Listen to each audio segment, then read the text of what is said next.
এই যে দেখো তৈরি হচ্ছে পাস্তা। পাস্তাগুলো দেখো বেশ সুন্দর, সরু সরু, কি সুন্দর দেখো। এই পাস্তাগুলো খুব ভালো সেদ্ধ হয়, খুব তাড়াতাড়ি সেদ্ধ করে ফেলেছি গরম জল করে। হ্যাঁ, বেশি সময় লাগেনি পাস্তাটা সেদ্ধ হতে। এবারে এর জলটা হলো ঝরাতে দেব। এ দেখো ঝুড়ি নিয়ে নিয়েছি। এবারে হলো পিঙ্ক কালারের ঝুড়ি, পিঙ্ক কালারের ঝুড়ি ঠাম্মা বলছে। তো এবারে হলো এই দেখো পাস্তাটা জলটা ঝরাতে দেব। দেখো কি সুন্দর।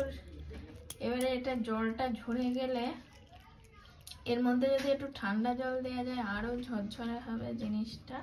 এই দেখো ঠান্ডা জল দিয়ে দেবো, তাহলে খুব সুন্দর হবে, ঝরঝরে। দেখতেই পাচ্ছ নরম হয়ে গেছে। নরম না হলে ইনা খেতে পারে না। আজকে ইনার টিফিনে হলো পাস্তা হবে।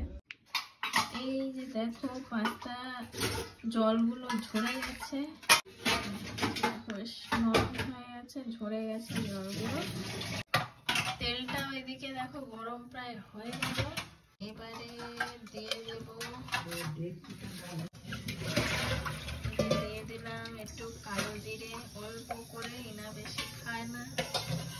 আবার এখানে একটা করে লঙ্কা দিয়ে দিলাম। এই যে আলু পেঁয়াজটা দেখো কেটে রেখে দিয়েছি। এবারে এটাকে ভাজতে দেব। টমেটো ক্যাপসিকাম কিছুই না ওই পাস্তায় পছন্দ করে না, সেগুলো কিছুই দেব না। এই আলু আর পেঁয়াজ দিয়ে ভেজে এবারে পাস্তাগুলোকে দিয়ে দেব।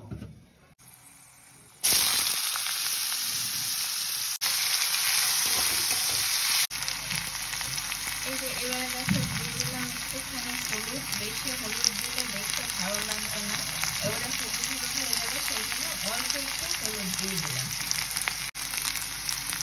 এবারে দিয়ে দিলাম এই যে দেখো লবণ।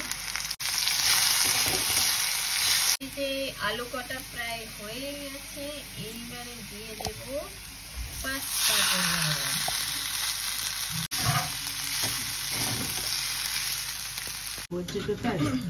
এই যে দেখো প্রায় তৈরি হয়ে গেছে।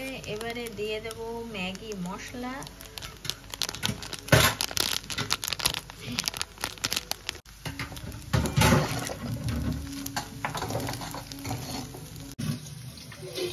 এই যে দেখো পাস্তাটা তৈরি হয়ে গেছে, তো কমপ্লিট হয়ে গেল। তো দেখতেই পেলে পাস্তা তৈরি কমপ্লিট। তো আজকের মতন টাটা।